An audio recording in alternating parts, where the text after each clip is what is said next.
Fernando Fontana, paranaense, advogado, formado pela Universidade Federal do Paraná, com mestrado em administração pela Michigan State University, Estados Unidos.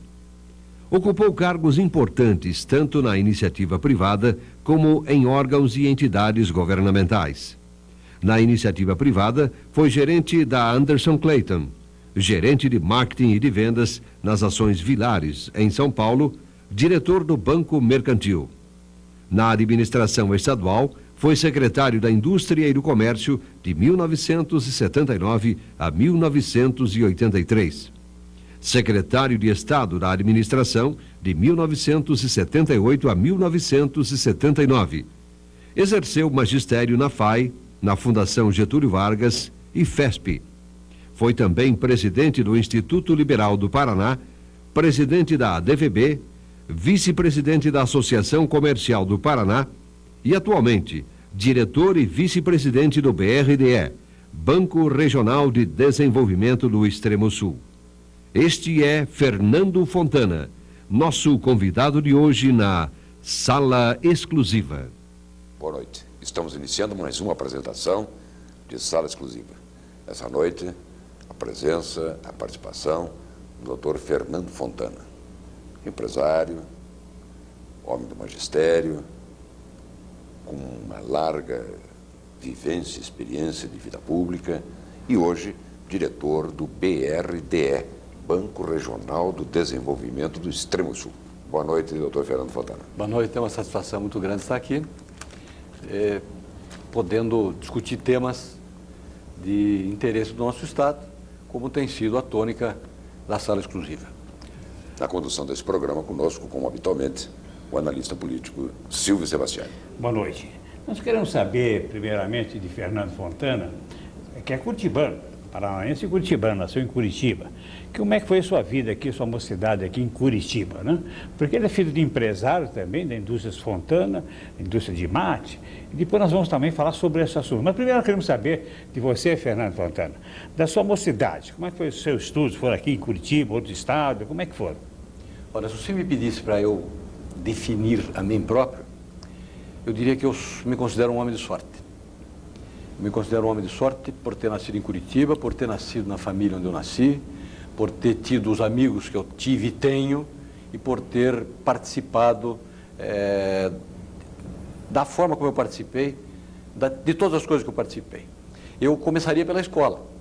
Eu tive a satisfação, e a satisfação mesmo, de começar os meus estudos primários na escola americana, ligada ao antigo Colégio Belmiro César, professoras dedicadíssimas, ensino de primeira qualidade. Depois estudei no Internato Paranaense, estudei no Colégio São José, no Rio de Janeiro, que era considerado na época um dos parâmetros educacionais. Tive a satisfação de frequentar a Universidade Federal do Paraná no curso de Direito. Professores como Laércio Munhoz, para citar apenas os que já faleceram. E, numa certa altura da minha vida, ainda na área educacional, até por acidente, porque depois de uma certa idade eu resolvi voltar a estudar inglês outra vez. E veja como são as coincidências, como as coisas acontecem na vida da gente. Eu fui verificar no Interamericano se eu ainda devia a mensalidade do mês. E a Laila Cury, que era a secretária permanente, me disse assim: você não vai fazer concurso para a bolsa de estudo? Eu disse: que bolsa, que estudo? Ela disse: não, amanhã vem aí os americanos fazer um testezinho para ver quem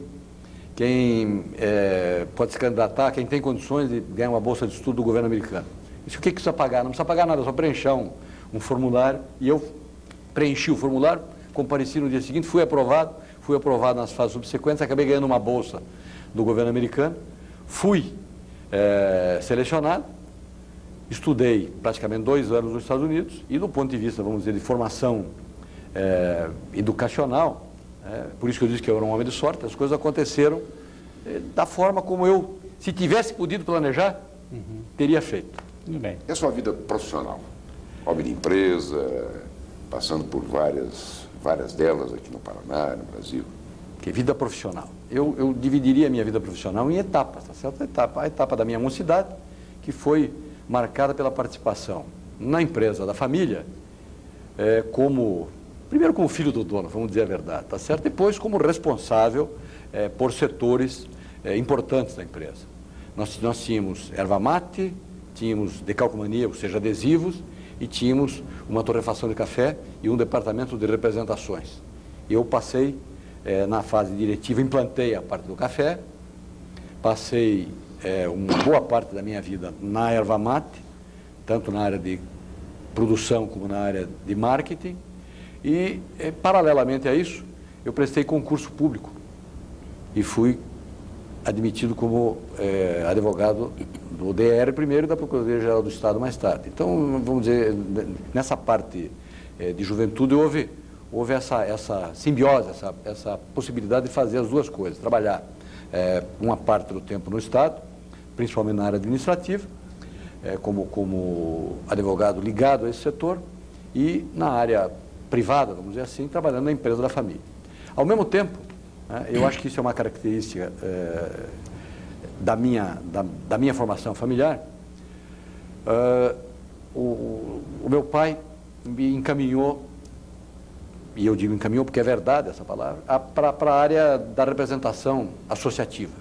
Eu devo ter sido um dos diretores mais moços da Associação Comercial do Paraná. Eu devia ter uns 23 ou 24 anos, quando fui segundo secretário da Associação Comercial do Paraná, quando ainda era presidente o Oscar Schrapp. E de lá para cá, permanentemente, não ininterruptamente, mas permanentemente, venho participando da Associação Comercial. Então, o outro lado da história, vamos dizer, da vida familiar, da vida pregressa, é que, tanto do lado do meu pai como do lado da minha mãe, existia essa participação direta na vida pública. O meu avô materno, o coronel Pedro Scherer, coronel da polícia, foi comandante da polícia, foi chefe da Casa Militar, foi secretário de segurança, na época chefe de polícia, e do lado do meu avô paterno, ele foi deputado na época da representação classista.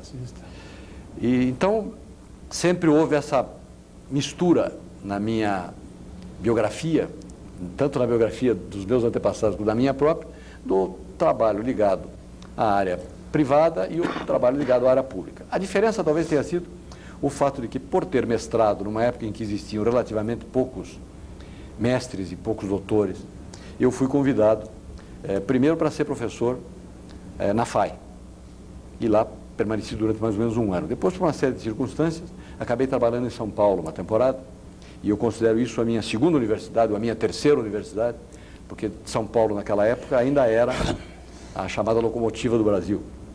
E trabalhando numa empresa multinacional, e depois numa grande empresa nacional, eu tive a oportunidade de colocar em prática aqueles ensinamentos que eu havia aprendido na teoria.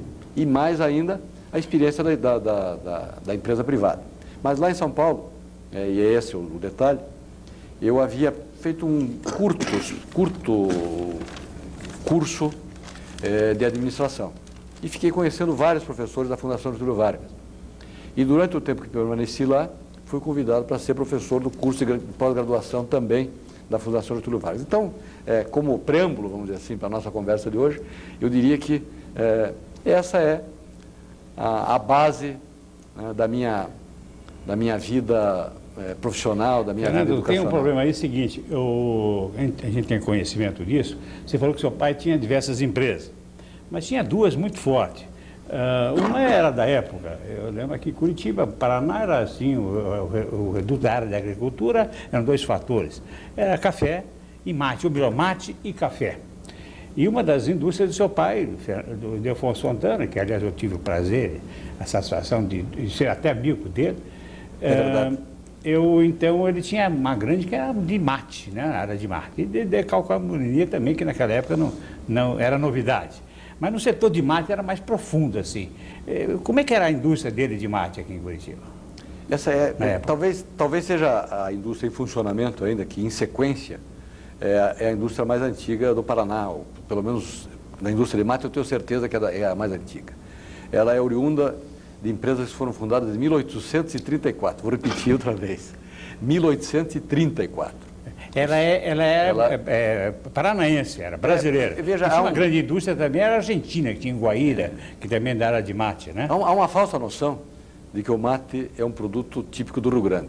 Na verdade, o mate é um produto típico do Paraná. Do Paraná. Os índios guaranis que habitavam a região aqui criaram o hábito do mate. O mate se transformou numa grande indústria. Foi, vamos dizer, a primeira aristocracia, se é que esse nome pode ser utilizado, a primeira aristocracia financeira que houve no nosso estado, surgiu em função da erva mate. E eu diria que a erva mate teve uma função não apenas econômica, mas também uma função social muito importante. Por quê? Porque os ervateiros da época e os seus prepostos, os seus funcionários, etc., passaram a ter contato direto com Montevidéu e principalmente com Buenos Aires, que eram os dois grandes mercados importadores e eram duas metrópoles. Buenos Aires era e ainda é uma das grandes metrópoles da América Latina. Em Guaíra, por exemplo, Guaíra tinha aquela companhia Mate Laranjeira, que é a companhia argentina, né? E deu um desenvolvimento muito grande naquela região, inclusive até ferrovia nós tínhamos naquela época, em Guaíra, por causa do mate, que era muito importante naquela região de Guaíra. Você veja, o mate do Paraná seguia o caminho, vamos dizer, o mate tipicamente paranaense, sem influência da Argentina, seguia o caminho do litoral. A região produtora de mate, localizada no sul do estado, São Mateus, União da Vitória, Irati, Rio Negro, Prudentópolis, Imbituva, até Guarapuava, dirigia a sua produção para Curitiba, aqui era industrializada, e descia por trem ou por caminhão mais tarde para Paranaguá, e de Paranaguá ia para os portos do Prata. Lá, do outro lado do estado, onde não existia ligação por terra ainda, porque a ligação por terra com Foz do Iguaçu surgiu agora, nos últimos 40 anos. Então, lá a influência argentina, era muito grande, porque eles subiam o rio Paraná, subiam o rio Paraguai e importavam erva mate via fluvial. Concorriam com os nossos ervateiros daqui. Mas o ciclo do mate, né, na minha visão pelo menos, como reflexo até da minha participação empresarial, ele tem importância no Paraná do lado de cá, vamos chamar, do lado leste do Paraná, porque foi onde realmente ele produziu resultados que permitiram que a cidade se desenvolvesse, que a região toda... O ciclo econômico do mate foi muito enfático, muito importante. E se não houvesse o mate, deixa eu fazer uma colocação, se não houvesse o ciclo do mate, veja a dificuldade que nós teríamos tido para ter o ciclo da madeira. Porque quase todos os ervateiros tinham terras ou compravam erva mate de quem tinha terra. E nessas terras existia o pinheiro araucário, o nosso pinheiro paranaense comum, e esse pinheiro não tinha mercado. Ele dificilmente conseguia ser utilizado fora do Paraná. Usavam-se madeiras nobres ou até se importava pinho de Riga, né? Pode parecer uma loucura, mas é verdade. Se importava pinho de Riga da região da Letônia, da Lituânia, na Rússia. E com a aproximação física do mate e do pinheiro na mesma região, os ervateiros enxergaram a possibilidade de industrializar esse produto. E foram os pioneiros, né? De certa maneira, com as serrarias que implantavam, utilizando muitas vezes até o próprio locomóvel, que era usado para a indústria do mate. Então, há uma estreita relação entre esses dois ciclos. Primeiro como região, segundo como tipo de pessoa envolvida e terceiro como complementação um do outro. Muito bem. Ainda na sua vida associativa, presidiu a DVB, Associação dos Dirigentes de Vendas do Brasil, e presidiu também o Instituto Liberal no Paraná. É verdade. E eu acrescentaria uma coisa da qual eu muito me orgulho pelo trabalho que faz junto aos jovens, que é o Centro de Integração Empresa-Escola. São 3 entidades que têm características diferentes, mas que têm objetivos comuns, como são todas as entidades associativas. O Centro de Integração Empresa-Escola é uma entidade que tem uma sociedade civil, sem fins lucrativos, seus diretores nada recebem, como aliás em nenhuma dessas outras entidades que você mencionou, mas que visa proporcionar tanto ao estudante nível médio com curso profissionalizante, como ao estudante universitário, oportunidade de fazer estágio em empresas ou entidades públicas.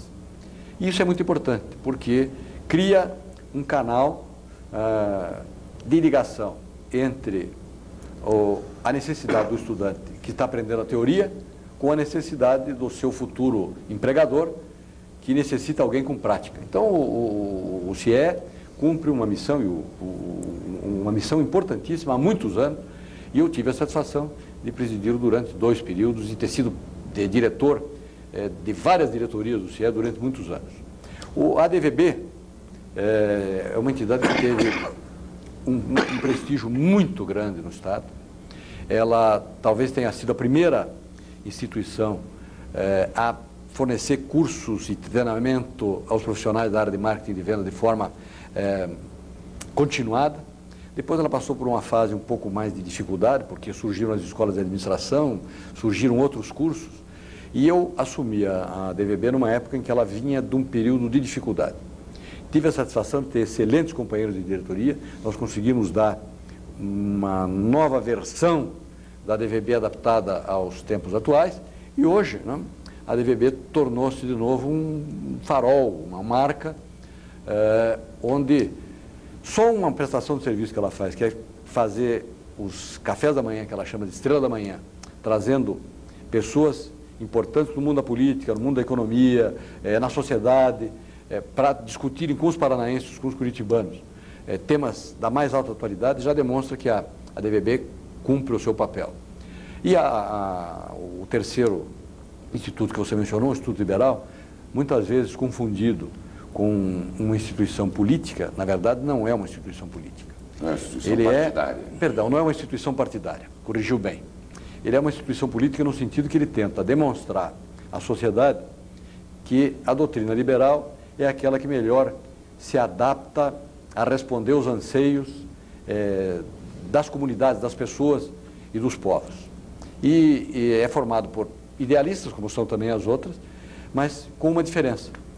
Ele reúne desde empregados até empregadores, desde funcionários públicos até profissionais liberais, que acreditam que com o estudo, com a apresentação, com a discussão dessa doutrina, é possível modificar comportamentos, é possível mostrar caminhos que não vão ser implementados pelos membros do Instituto Liberal.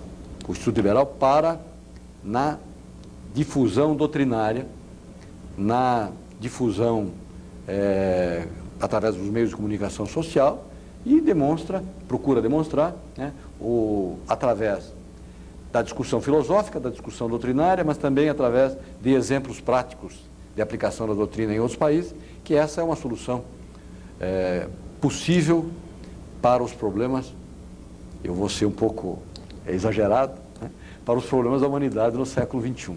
Mas, deixando a humanidade com o global de lado e ficando no Brasil, essa doutrina liberal que o Instituto divulga, prega, formula, na verdade, o que o governo da República está exercitando hoje?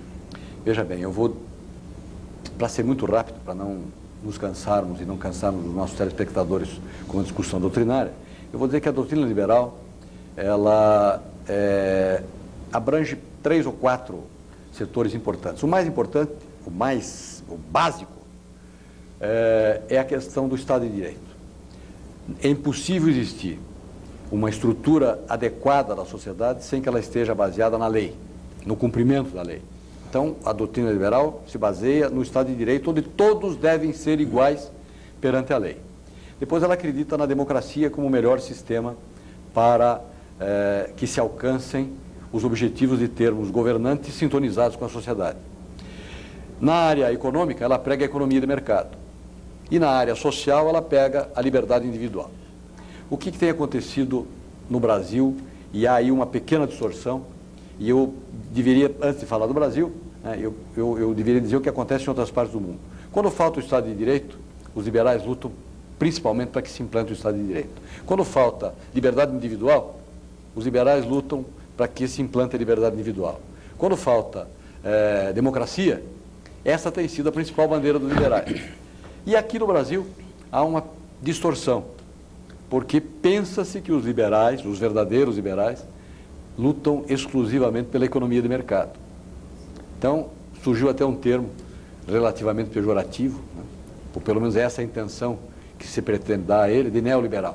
Aquele que se preocupa só com o mercado, aquele que se preocupa só com a economia de mercado, ou seja, com as empresas atuando dentro de um mercado que pode ser regulado pelo governo, mas as empresas sendo empresas privadas e atuando com liberdade absoluta. Isso é uma falácia, porque isso é um pedaço da doutrina. Isso é uma parte da doutrina que pode interessar a alguns setores, mas certamente não interessa à sociedade como um todo. Para que o liberalismo funcione, ele tem que ter as suas 4 ou 5 facetas funcionando harmoniosamente. Então, você me perguntou se isso é o que o governo da República propõe. Eu diria que não tenho nem autoridade, nem conhecimento para dizer que isso é tudo que o governo da República propõe.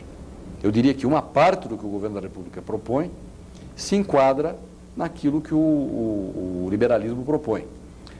Há, por causa das dificuldades da inflação, que aconteceu até 1992, uma ênfase talvez exagerada, não tanto pelo governo, mas por aqueles que enxergam a atuação do governo, na questão de economia do mercado.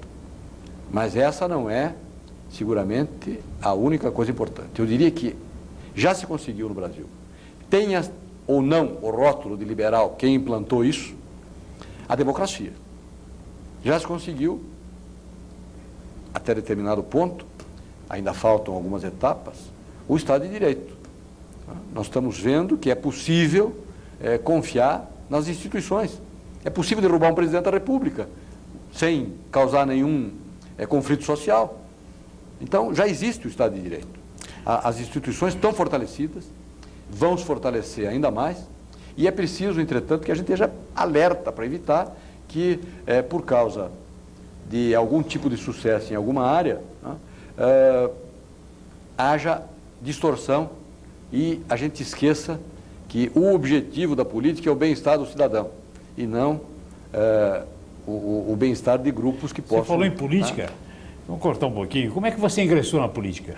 Por onde? Qual é o caminho que você entrou na política? Essa é uma pergunta interessante. Veja, o sócio do meu pai, o Nilton Carneiro, que era inclusive o presidente da empresa, eles formaram uma empresa, juntando várias empresas antigas da erva mate, e o Nilton Carneiro foi presidente da UDN do Paraná. Do outro lado, do lado do meu avô materno, o meu tio Adalberto Scherer, era um prócer do PSD do Paraná. Foi inclusive deputado estadual e vereador de Curitiba pelo PSD.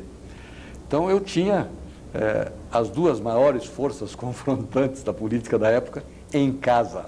E as opções ideológicas também. E as também. Duas opções, ideológicas eu não vou tão... Eu acho que se separava a política naquela época muito mais por outros fatores, né? Eu acho que existia um processo de decantação. Quem era mais pesado, o mais leve, ia mais profundo, o mais para cima, né? Imitando a física. Só que, como era um processo de longo prazo, você acabava tendo separações que pareciam ser separações ideológicas, mas eram muito mais separações de forma, de modo de agir, e separavam aquilo que se convencionou chamar de área rural da área urbana, né? O PSD da época era muito mais ligado aos setores mais tradicionais, mais rurais. E a UDN procurava representar os setores mais dinâmicos da sociedade.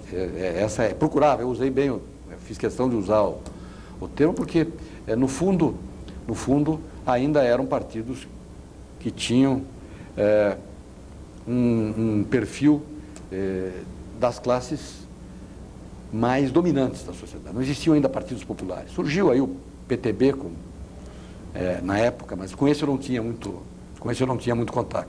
Então, vamos dizer, tua pergunta, voltando agora a ser objetivo. Eu tinha isso em casa. Nilton Carneiro queria, inclusive, que eu fosse candidato a vereador. Os meus colegas do DR insistiram que eu devia ser candidato a vereador. E eu nunca me senti mordido pela mosca da política. Eu praticava aquele outro tipo de política, política associativa. Quando, mais tarde, né, depois de um incidente, ou de um acidente, ou de um infortúnio muito grande, na empresa, numa das empresas da família, nós tivemos um incêndio em 75 que destruiu totalmente a parte de calcomania. Eu acabei trabalhando só na erva mate, mas aí havia gente demais para a função de menos. E eu acabei procurando um caminho próprio. E justamente nessa época, final de 78, meados de 78, havia desincompatibilizações dos ocupantes de cargos públicos que iam disputar a eleição. Fui apresentado por amigos comuns ao governador Jaime Canet na época e fui convidado para ser secretário de administração. Quer dizer, entrei para conversar com ele na sala e saí da sala secretário de administração. E saiu também com uma filiação partidária? Ainda não. Mais tarde, por opção, naquele tempo era Arena e MDB, e eu fui para a Arena, ao contrário dos meus dois interlocutores que foram para o MDB. Antes de encerrar, nós estamos com o tempo já esgotado nesse primeiro bloco, mas para tirar uma dúvida, a exemplo do PT, do partido, né, do PT, que tem na CUT o seu braço sindical, o PFL tem no Instituto Liberal o seu braço doutrinário? Não. O PFL tem um braço doutrinário próprio, chamado Instituto Tancredo Neves. Vamos voltar um pouquinho para o PFL. O PFL é acusado de uma porção de coisas. Mas festejado por outras. E festejado por outras. E o PFL, na verdade, aquelas pessoas que formaram o PFL, talvez sejam os principais responsáveis. Isso não é reconhecido, está começando a ser reconhecido pela sociedade agora, pelo processo de redemocratização. Por quê? Ao se rebelarem, por razões que não vem a causa discutir agora, ao se rebelarem contra a candidatura imposta pelo PDS, não mais PSD, agora PDS, ex-Arena PDS, eles criaram condições para que o Tancredo Neves fosse eleito presidente da República e houve uma guinada radical de 180 graus. É tão radical que era uma dissidência do PDS, o PFL era uma dissidência do PFL, que o PDS era da Arena, não? Então vem da Arena, PDS e uma dissidência do PFL. E eu sou fundador do PFL. E puseram o nome de Tancredo Neves, Instituto, que era do MDB. Em compensação, o Sarney, que era do PDS, foi o vice do MDB. Não acerto. Então, essa salada partidária é típica das situações políticas. A política é dinâmica, a política é isso mesmo. Nós vamos fazer uma pausa no nosso programa. Um intervalo rápido e voltamos em seguida com a sala exclusiva e a presença de Fernando Fontana.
Voltamos com sala exclusiva e a presença do nosso convidado dessa noite, Dr. Fernando Fontana. Ao final do primeiro bloco, nós entrávamos já no início da sua vida pública, quando levado pelo ex-governador João Elísio, à época secretário da administração e candidato a deputado estadual, vai ao governador Canet e recebe o convite e ali já fica como secretário da administração. Bom resumo. Perfeito, foi exatamente isso que aconteceu. E a Secretaria de Administração naquela época era uma secretaria completamente diferente da Secretaria de Administração de governo e muito diferente da Secretaria de Administração de hoje. Hoje a Secretaria de Administração, muito embora tenha algumas daquelas funções, ela é principalmente a Secretaria dos Recursos Humanos do Estado. Ela gere a massa funcional, vamos dizer assim. Naquele tempo existiam duas secretarias, existia uma secretaria que tratava desses assuntos e a Secretaria de Administração, que era a Secretaria dos Meios.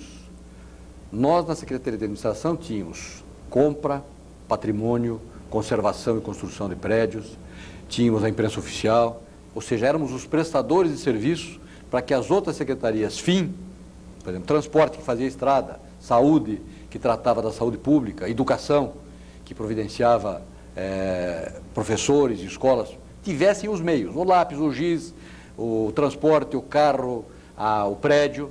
Então nós fazíamos isso.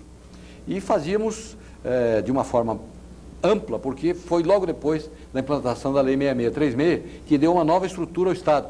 Então, em todos os níveis existiam grupos administrativos setoriais e a Secretaria de Administração estava presente em todas as secretarias, ajudando os órgãos a produzirem o resultado final.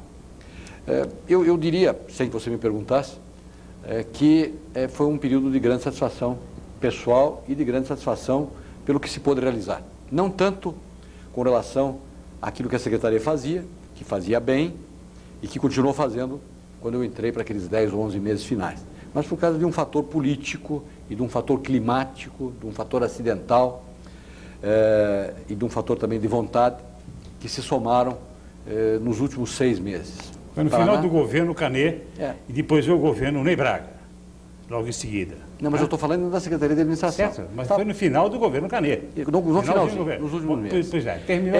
Era ministro da Educação, Ney Braga. E o Paraná ocupava funções importantíssimas na área federal. Vamos lembrar algumas. Carlos Schmittler na Caixa Econômica, depois no Banco do Brasil. Maurício Schumann na Eletrobras, depois no BNH, ou vice-versa. Rui Neves Libra na Cibrazen.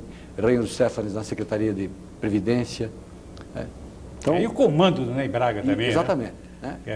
Era o governo do Geisel. E aqui a ligação dele com o Canet era muito estreita. Houve uma grande seca, produziu resultados devastadores na agricultura. As pequenas cidades paranaenses ficaram sem oferta de emprego e foi preparado um plano pelo governo do Estado, com o apoio dessas figuras paranaenses que estavam no governo federal, foi aceito pelo ministro Andreasa e se criou um programa de geração de empregos rápido, programa rápido de geração de empregos nos pequenos municípios. Esse programa foi administrado pela Secretaria de Administração. Então veio muito recurso financeiro e nós canalizávamos, através de convênios com as prefeituras, nós canalizávamos esse recurso para todos os 316 ou 317 municípios que existiam na época. Principalmente para os menores, principalmente para os mais agrícolas, mas sem esquecer, né, que a consequência do desemprego, na época, ela não se fixava só lá na área rural, porque com a seca houve êxodo rural. Então, mesmo municípios maiores passaram a enfrentar um problema causado pela fuga das pessoas, dos desamparados, né, da seca. Então, em todos os municípios se implantou um programa amplo de obras. Sim, mas o que eu estou falando, terminou aí, Secretaria de Administração, aí entra o governo Ney Braga. Você também é convidado pelo governo Ney Braga para participar do governo do Ney. Exatamente, essa foi talvez uma coisa interessante, né? Porque muitas pessoas do governo Canet permaneceram ocupando outras funções no governo Ney Braga. O único que permaneceu como secretário, e eu não digo isso como orgulho, mas como constatação, né?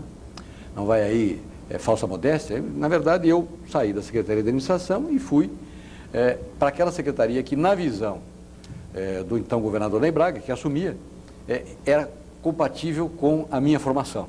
Empresário, falando mais de um idioma, com um conhecimento grande na área empresarial de São Paulo, onde nós íamos procurar atrair empresas para virem investir no Paraná, com a possibilidade, pelo fato de ter trabalhado em empresas internacionais, de conhecer também como é que funcionava a cabeça desses empresários, né?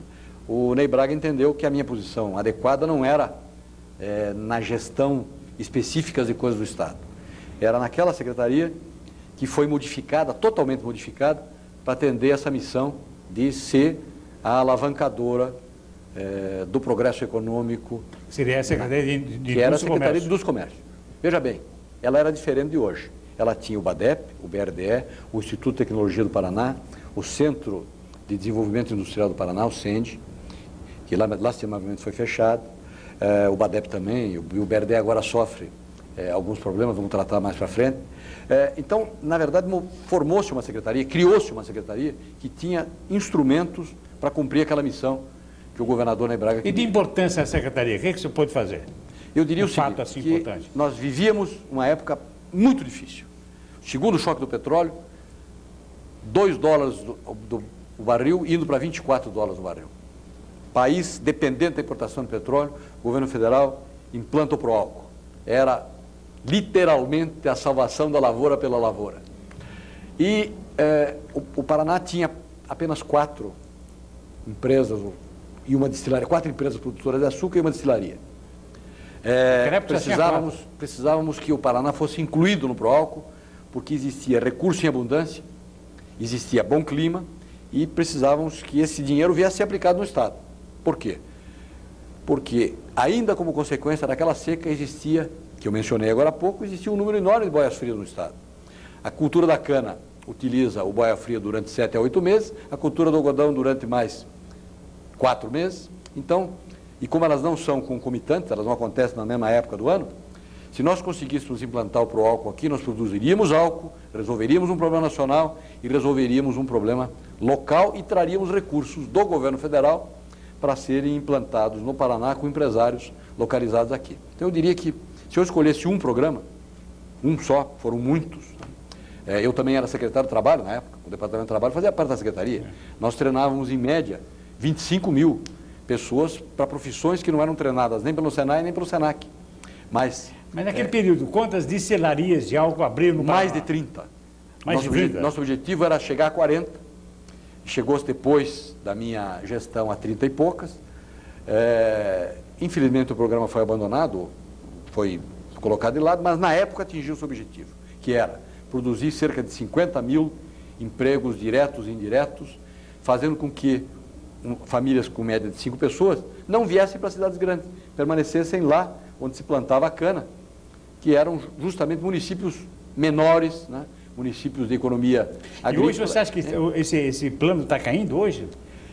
Hoje o Proálcool, Paraná? Né, veja, a maioria das destilarias de álcool está se transformando em, não apenas em produtoras de álcool anidro para ser misturado à gasolina, porque o veículo álcool com o veículo puramente álcool está desativado. Está desativado, mas elas foram incorporadas, transformaram-se em grupos, foram incorporadas também aquelas indústrias de açúcar que existiam, algumas delas transformaram em usinas de açúcar, e mas hoje há um novo perfil. Deve ter poucas no Paraná, tem Bandeirantes, Maringá, acho que 3 ou 4 indústrias de açúcar só, não? Não, tem mais.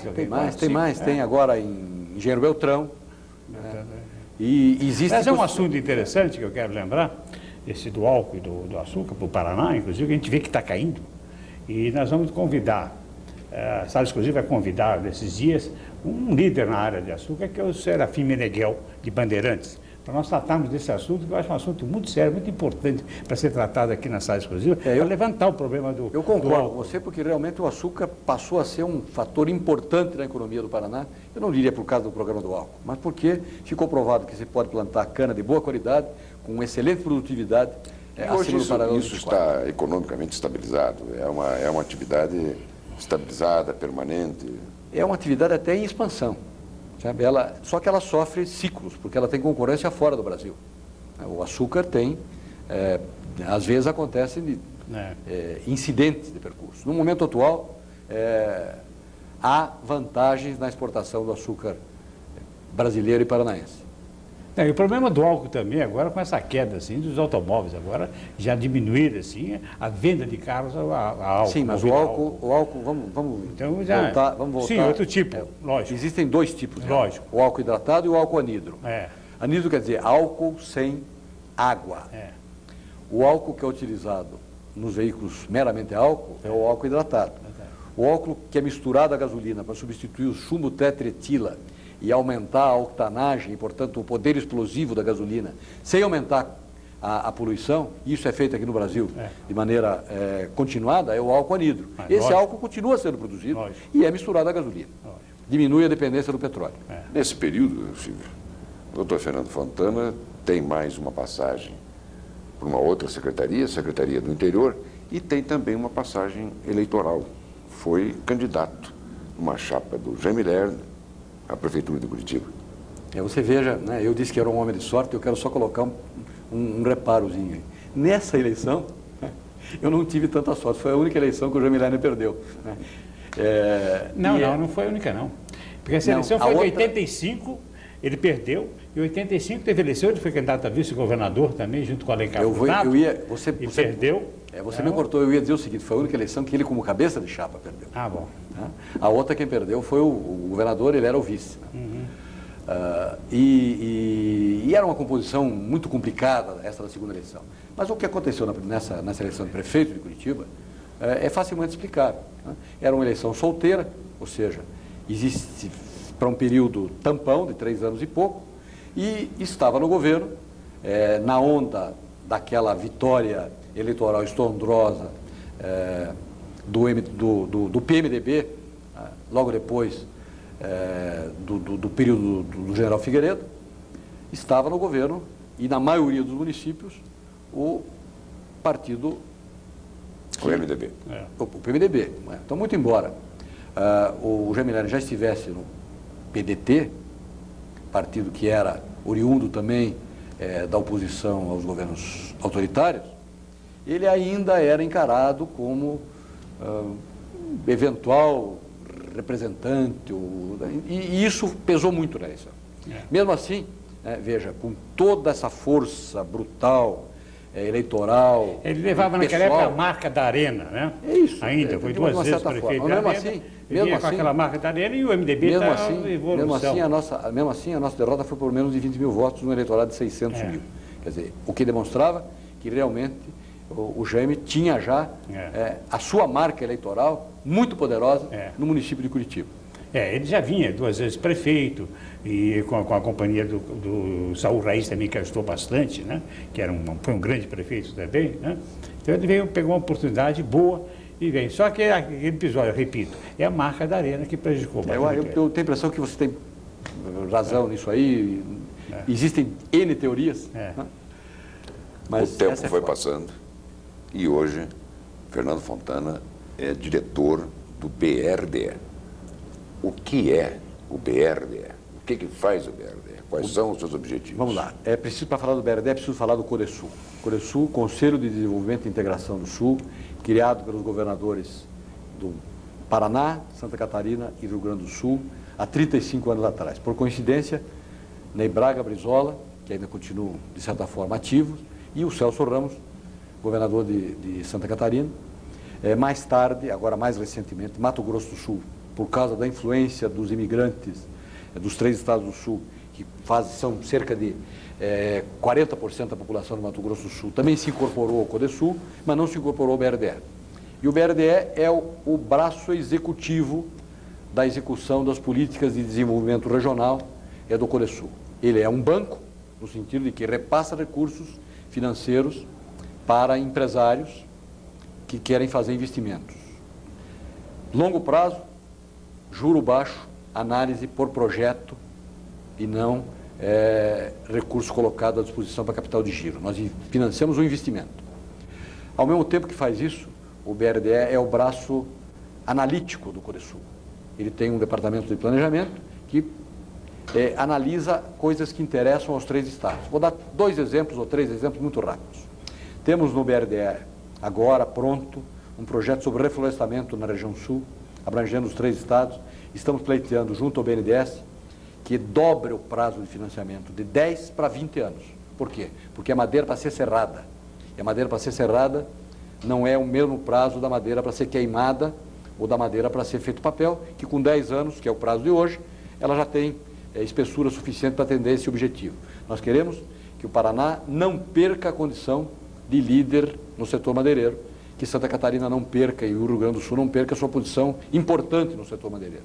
Então, temos esse projeto lá. Temos um outro projeto que foi encomendado pelos 3 governos, pelos 4 governos, que aí o Mato Grosso do Sul entrou também, que é o Programa de Desenvolvimento da Infraestrutura Turística da região sul, chamado Prodetur Sul. Bem rápido. São um conjunto de pontos que foram levantados para justificar, entram aí meios de hospedagem, atrativos turísticos, hierarquização dos atrativos turísticos, que são colocados em conjunto para justificar planos de cada um dos governos e dos 4 governos em conjunto de apoio à infraestrutura turística, aeroporto, saneamento, segurança, estrada. Para quê? Para que quando o turista, principalmente o turista externo, pensar em América do Sul, pensar em Foz do Iguaçu, pensar em ruínas jesuíticas, em serra, etc., venha aos nossos estados e aqui encontre uma infraestrutura pública compatível com aquela que o setor privado faz através dos hotéis que o BRDE também financia. Tá certo? Basicamente, é uma agência de fomento, uma agência de desenvolvimento. Disse bem, com uma frase só, aquilo que o BRDE pretende ser e pretende ser reconhecido como uma agência de fomento que tem também empréstimos e, portanto, é um banco. Uma pergunta, Fernando. Você acha, então, o BRDE importantíssimo para a região sul? Os empresários, nessa área toda, importantíssimo. Eu considero que o BRDE ele fez? O que ele pôde fazer cumpre uma missão, porque o BRDE é um meio. Vamos raciocinar. Qual é o objetivo? O objetivo dos governos é dar... Deixa eu filosofar 2 minutinhos, muito embora o nosso tempo esteja complicado, mas é preciso isso. O objetivo dos governos, só existe o governo, porque pretende-se dar um bem-estar maior à sociedade. Ou seja, as pessoas têm que viver melhor em função daquilo que o governo faz por elas. Senão não existiria razão para existir o governo, né? O governo existe por isso. E o BRDE é um instrumento na área desenvolvimentista do setor público, tanto que ele é organizado como uma autarquia. Ele é na Constituição Federal e na Constituição Estadual. Desenvolvimento são funções do setor público. O apoio ao desenvolvimento, ele é executado pela iniciativa privada, mas ele tem o apoio e a moldura é dada pelo governo. Então o BRDE é esse instrumento na região sul. É verdade que as agências, do ponto de vista bancário, né, as agências de Santa Catarina, do Rio Grande e do Paraná, funcionam de forma autônoma, atendendo principalmente os objetivos do governo de cada um desses estados. Aqui no Paraná, seguimos as diretrizes do governo Gemelherne. Eu quero saber o seguinte, por que o governador do Rio Grande do Sul, governador Antônio Brito, qual é o motivo que ele tem para querer fechar o BRDE, extinguir o BRDE? A meu juízo, correndo o risco de fazer uma análise que não é completa. Primeiro, trata-se de um ato de autoridade, de um ato de império que é privativo daqueles que exercem função de governo. Ele pode ter razões para tomar essa decisão e tem, pelo fato de ser governador eleito e de ser um dos membros do Coresul, direito de apresentar essa sua hipótese. Mas, a meu juízo, nós temos dois problemas no BRDE, 2 problemas entre aspas. Um é um problema da visão equivocada de um presumido predomínio de caixa da agência do Rio Grande do Sul em relação às outras 2 agências. Imaginam os gaúchos que é possível, ao dividir o BRDE, ficar com essa caixa, com esse volume maior de caixa no Rio Grande do Sul. Eu discordo em caso, grau, gênero, sim, número, não tem sentido. e essa é a visão também do Paraná e também de Santa Catarina. E porque o capital é igual. E por que o caixa deles é maior? Não, porque o caixa deles é alocado na agência do Rio Grande do Sul e é aparentemente maior. Eu faço questão de colocar a palavra aparentemente e alocação. Contabilidade é uma forma de atuação que parte de pressupostos que podem ou não ser verdadeiros. E ela estabelece retratos. Eu diria que a contabilidade do BRDE padece de uma falha essencial. Ela mistura recursos que o governo coloca nas suas agências, e que aí sim são do governo, e portanto devem voltar ao governo no caso de uma cisão, com recursos gerados da atividade do banco. Que o banco é um só tem um CGC, só tem uma sede, tem 3 agências, mas, na minha visão, os recursos do patrimônio líquido pertencem igualmente aos 3 sócios. E lá eles acham que não. E o governador de Santa Catarina e o governador do Paraná, os 2 governadores, qual é a posição desses governadores? É a favor do Antônio Brito, contra, estão reagindo ou estão parados? Tem um fator complicatório nessa história. O Banco Central criou uma nova figura, chamada Agência de Fomento. O objetivo do Banco Central é mais ou menos oculto, mas evidente para quem lê a Agência de Fomento, é o seguinte: os bancos estaduais, principalmente os bancos comerciais, isso é do conhecimento público, foram utilizados no passado e ainda em alguns estados são utilizados no presente como instrumento de política, não política de apoio. Politiquice. É quase isso aí, né? E quando surgem problemas com essas estruturas, o Banco Central é chamado a intervir e o governo deixa de ser o responsável, o governo estadual deixa de ser o responsável e o vilão passa a ser o Banco Central, que interviu, né? Então o Banco Central enxerga a coisa dessa forma. Propõe uma nova estrutura, que é a agência de fomento. A agência de fomento tem que ter um fundo de liquidez, ou seja, ela só pode emprestar dinheiro se ela tiver 8% aplicado em títulos públicos, que tem que ficar no seu caixa, não podem ser mexidos, e aí ela pode buscar recursos para emprestar. Bom, e além disso, outro fator importante na visão do Banco Central é que o Tesouro do Estado, subsidiariamente, é responsável pelos equívocos que a agência de fomento fizer. Então, há uma pressão do Banco Central para que os estados tenham as suas agências de fomento e para que, com as agências de fomento... responda dos governadores, receber a posição dos governadores. Já vou chegar lá. Mas nós estamos com meio minuto. Bom, há essa pressão. Santa Catarina resolveu, ou está resolvendo esse problema, através da extinção do BADESC, antigo Banco de Desenvolvimento de Santa Catarina, e de várias subsidiárias do BESC, para numa segunda etapa pensar na possibilidade ou não, se for conveniente ou não, ato de império de novo, de autoridade do governo, da questão da privatização do BESC. Aqui no Paraná, há uma proposta da agência de fomento, não formatada, porque há uma lei, uma proposta de lei, permitindo que o governo estude a implantação de uma agência de fomento.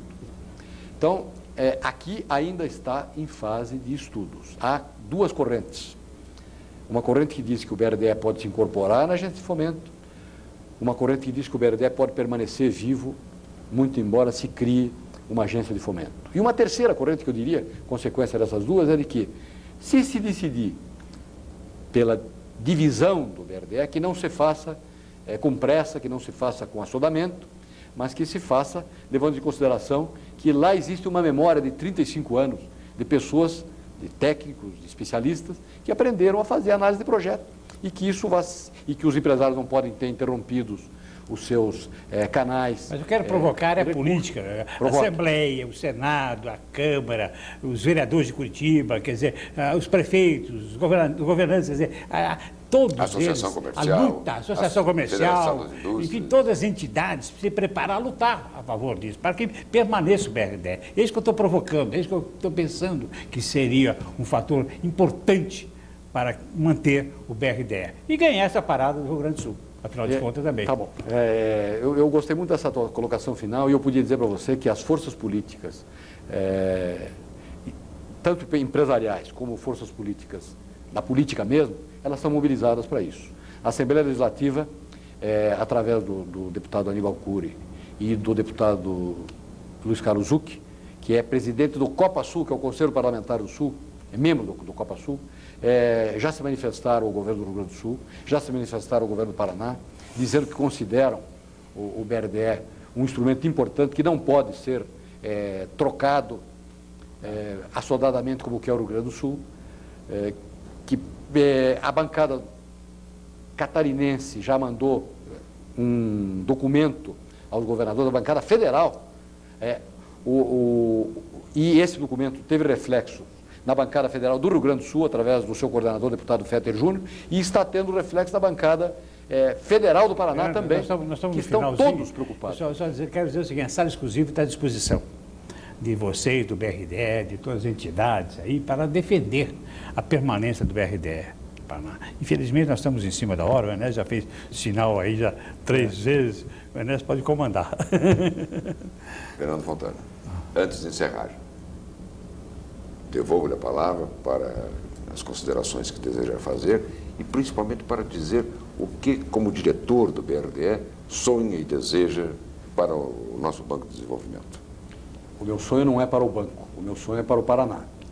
O Paraná não pode deixar de contar com um instrumento que corresponda aos interesses da sua população, porque hoje o BRDE é o único banco de desenvolvimento que sobrou na nossa estrutura e é o único instrumento que nós temos para fazer empréstimos de longo prazo para que os empresários possam fazer investimento e possam também produzir os empregos e os impostos necessários para que o governo cumpra a sua missão. Qual é a minha colocação? É que, se for haver modificação, que essa modificação seja precedida de todas as análises necessárias para que esse fluxo de recursos e essa capacidade de organização não seja desperdiçada. Bem. Fernando Fontana, advogado, professor, empresário, homem público, diretor do BRDE atualmente. Muito obrigado pela sua participação conosco essa noite aqui em Sala Exclusiva. A você, telespectador, muito obrigado por ter estado conosco durante todo esse tempo. Vamos estar juntos no próximo domingo com mais uma apresentação de Sala Exclusiva.